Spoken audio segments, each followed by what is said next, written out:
係嫁到加拿大嘅 Nikki。今次我哋嚟到美國德州嘅 Austin， 大家都稱呢個城市為 Technology City 啊，咁所以呢，你嚟到呢度都會見到有好多好得意嘅 technology 嘅，例如呢個外賣仔機械人咁啦。咁呢，你會見到其實本地人同佢都已經係融入咗呢個生活噶啦。你會見到啲人話：喂，姐姐啊，姐哥，俾啊機械人哥啊，等開飯咁咯，係啊。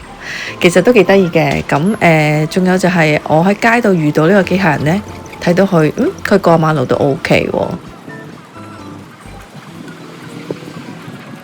嗱，望左望右，點啊？行得。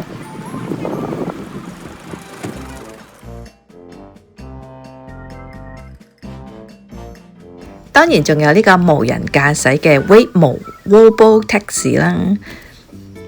我哋見到嘅時候，梗係想即刻 call 嚟坐下啦，但係發覺原來一啲都唔容易噶。除咗你喺 Uber Apps 嗰度 call 唔到佢之外，你 download 佢個 Waymo 個 Apps 都好啦，你冇 invite link 你就唔可以 call 呢架車。我估唔知係咪車保險嘅安全問題定係咩呢？如果你哋知嘅，留言話俾我聽啦。而我哋就要轉戰去坐 Tesla 嘅 Robotaxi 啦。我哋今次坐嘅係無人駕駛。You don't want it to take off. Okay, so should we get on the passenger seat? Okay, 好，好嚟啦，我哋上車。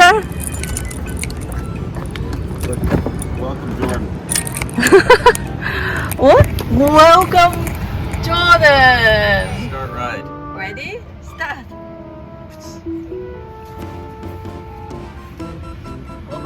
出發啦！坐 Tesla 嘅 Robotaxi 簡直係正啊！